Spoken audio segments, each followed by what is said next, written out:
Bismillahirrahmanirrahim. Assalamualaikum warahmatullahi wabarakatuh. Halo adik-adik semua, apa kabar? Semoga kita semuanya diberikan kesehatan ya.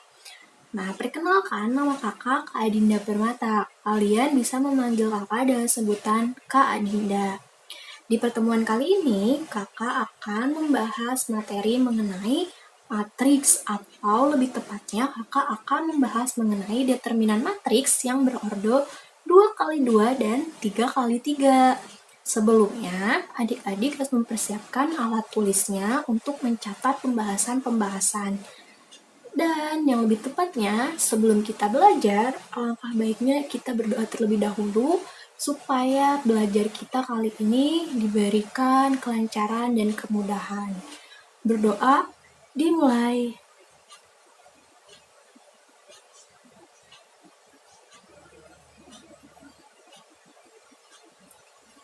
Berdoa dicukupkan. Nah, pasti adik-adik sudah siap kan untuk menyimak pembahasan mengenai determinan matriks ini. Langsung saja kita ke video pembahasannya. Adapun materi kita kali ini mengenai determinan matriks berordo 2x2 dan determinan matriks berordo 3x3.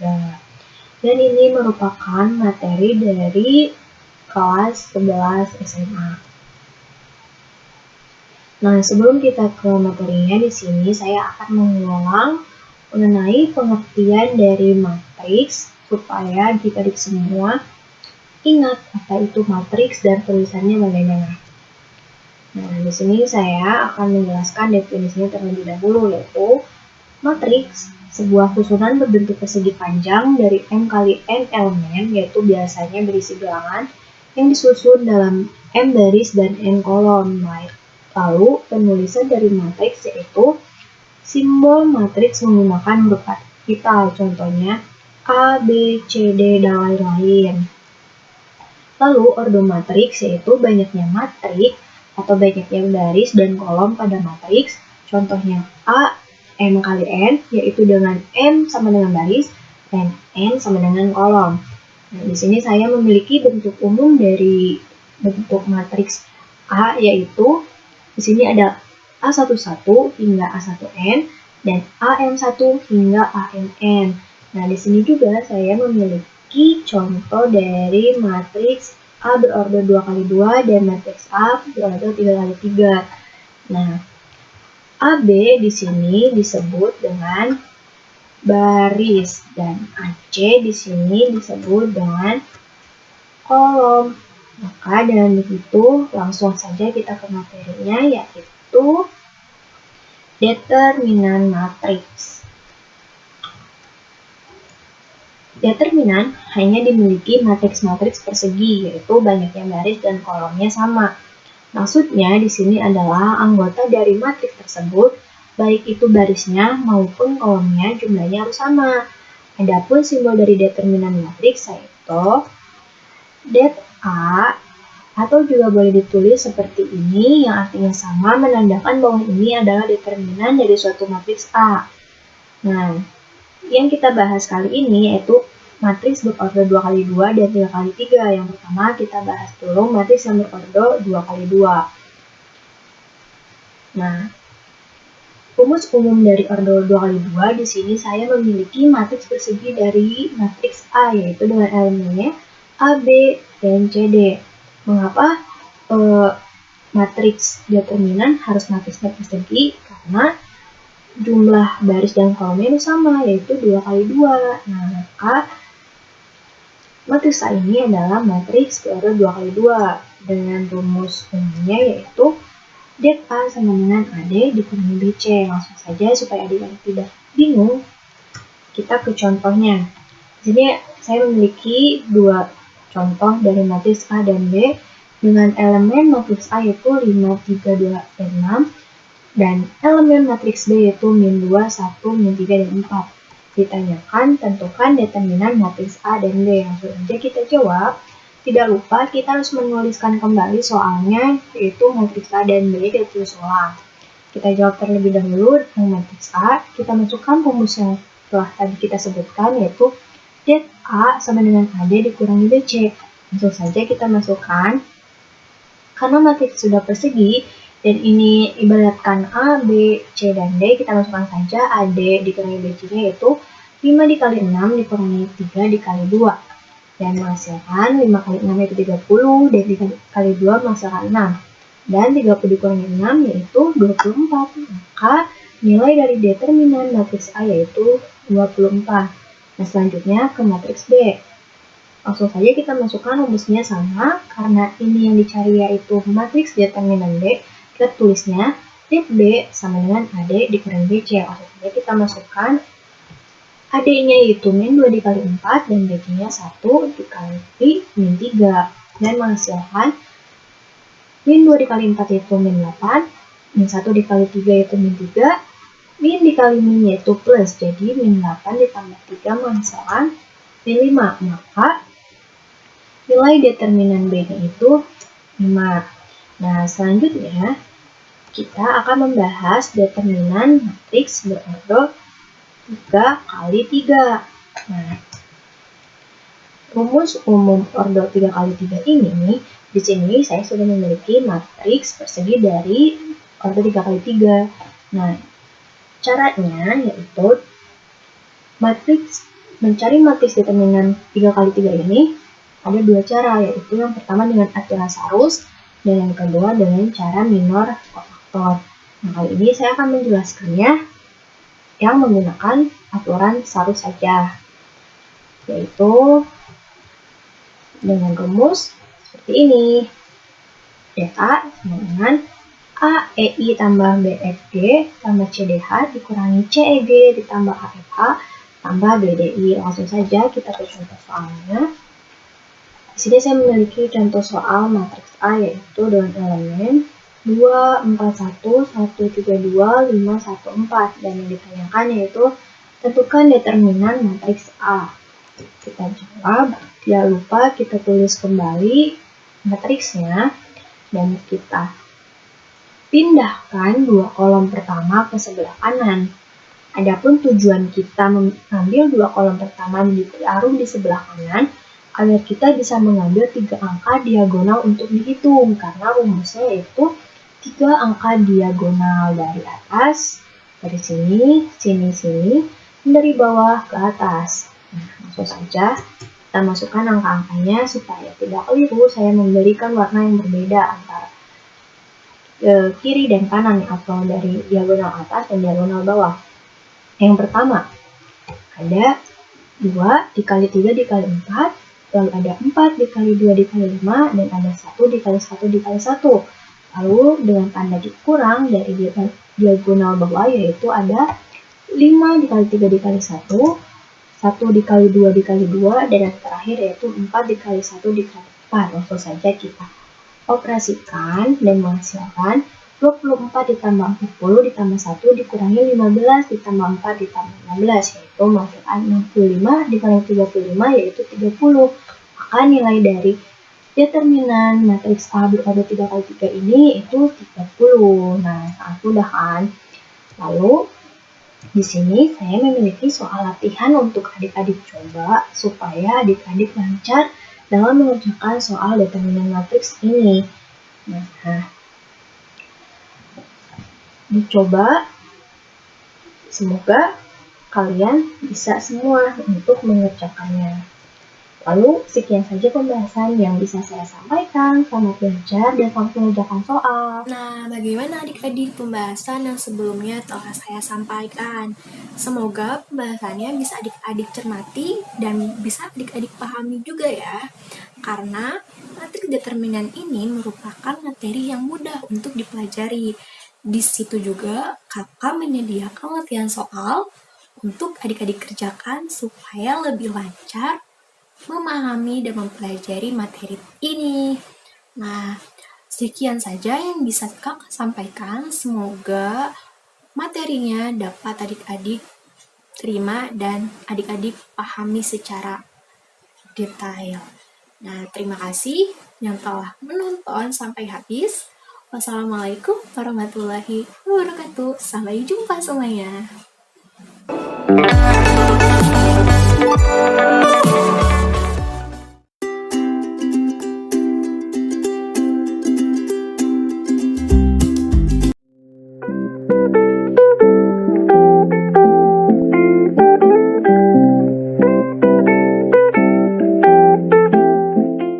persamaan linear dua variabel.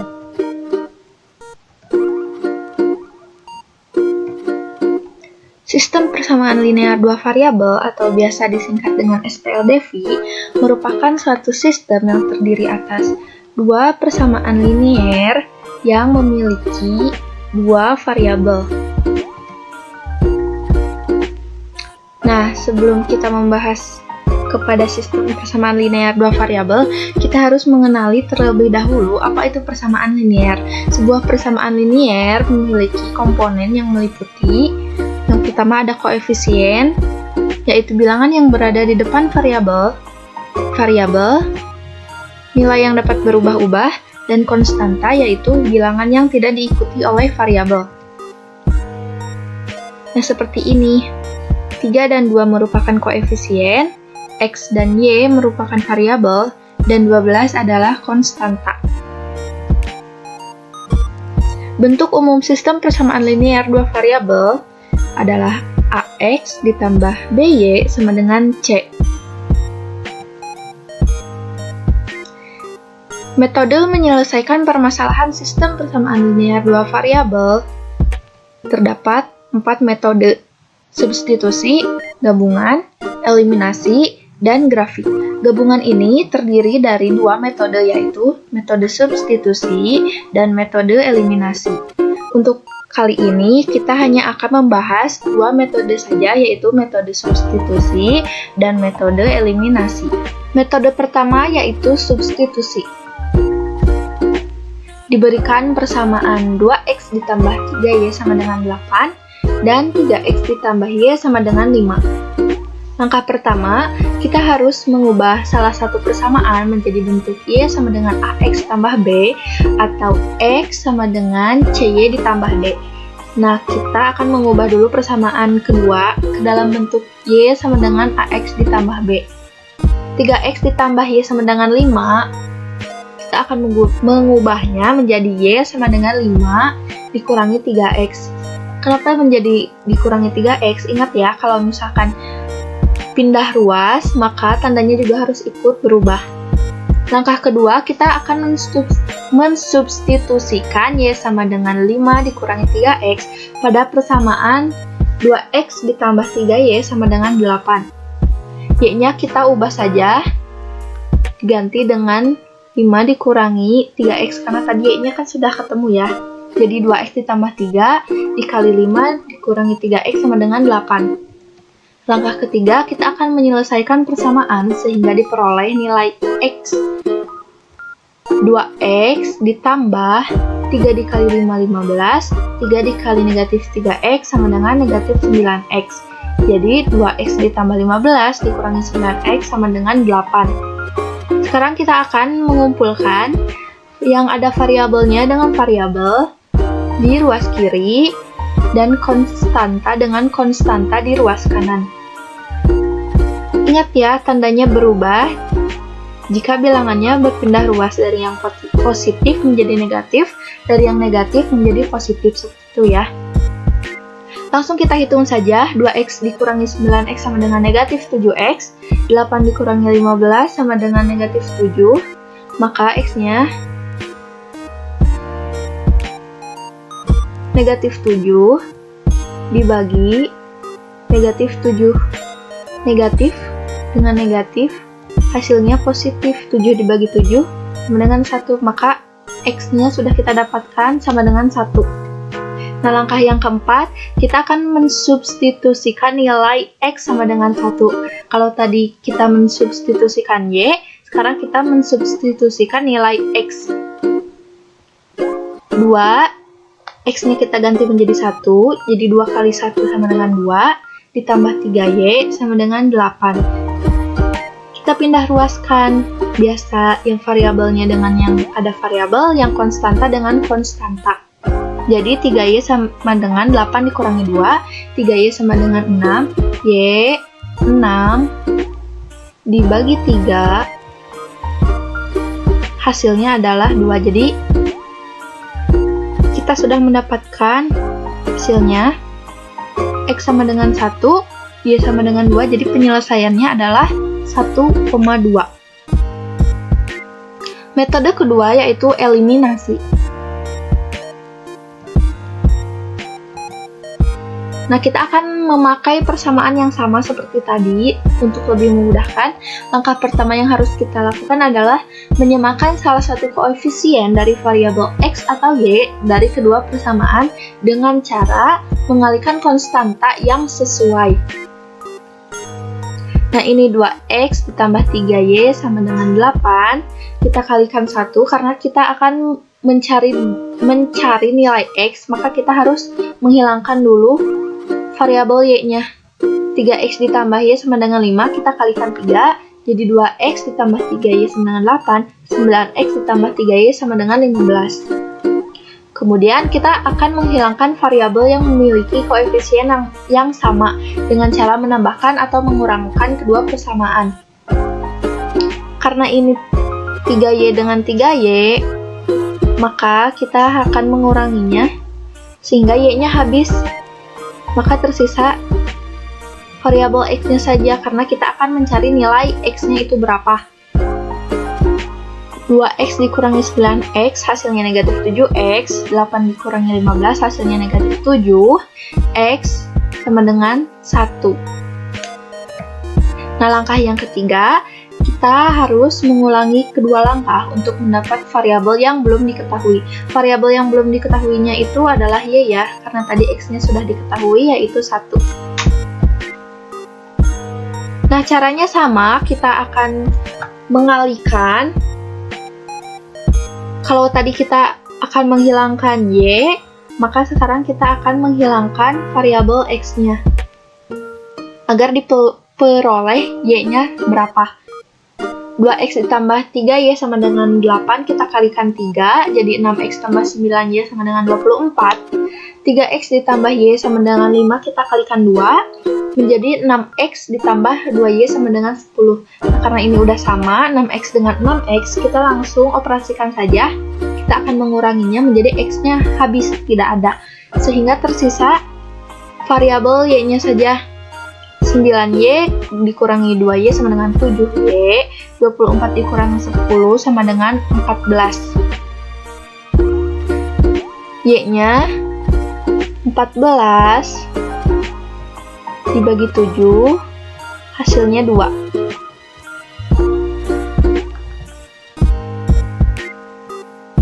Hasilnya 2, jadi Y-nya sudah kita ketahui hasilnya 2.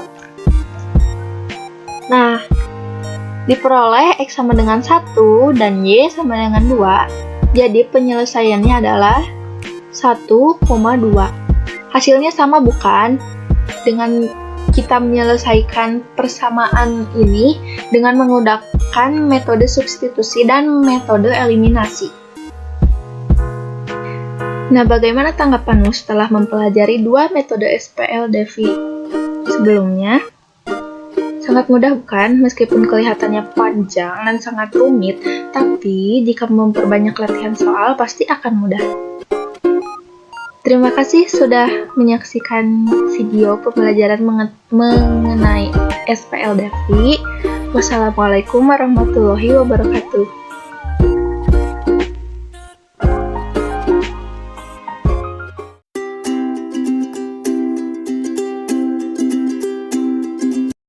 Assalamualaikum warahmatullahi wabarakatuh. Di sini saya akan menjelaskan materi mengenai notasi sigma. Dengan saya Fadli Fatira, NIM 11920050037. Pertama-tama, pengertian notasi sigma.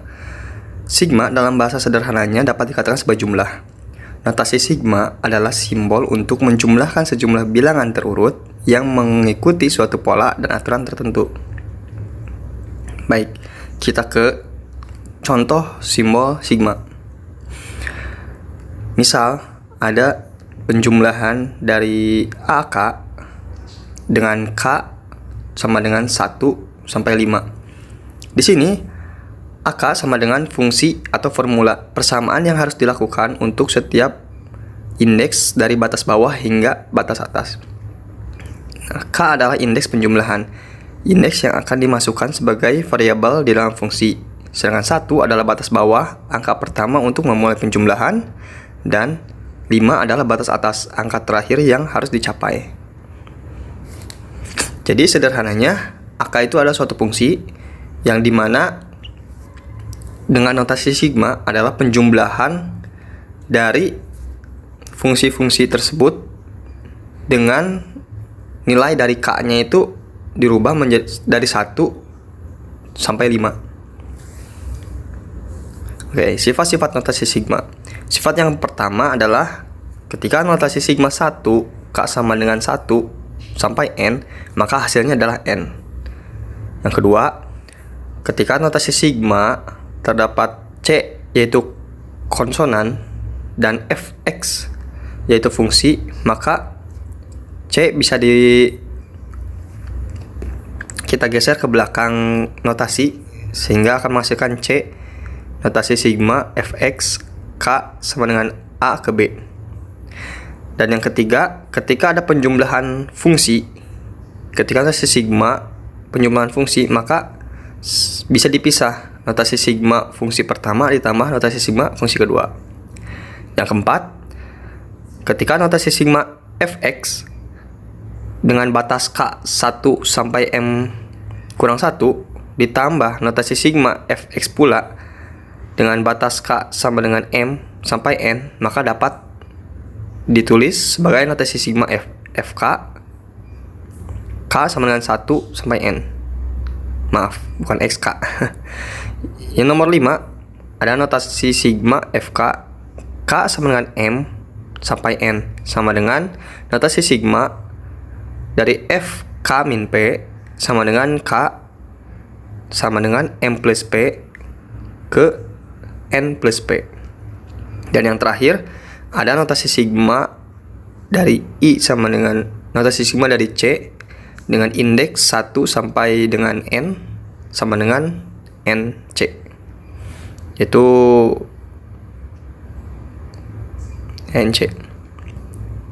Nah, ini dia salah satu contohnya ketika notasi sigma dari K plus 3 dengan K sama dengan 1 sampai 8, maka bisa dapat kita tulis dengan sifat, salah satu sifatnya yaitu dipisah ketika notasi sigma K sampai 1 sampai 8 ditambah notasi sigma 3 K sama dengan 1 sampai 8. Dan dengan menggunakan rumus deret, maka K dalam kurung K plus 1 per 2 ditambah 8 kali 3 sehingga didapatlah hasilnya yaitu 60.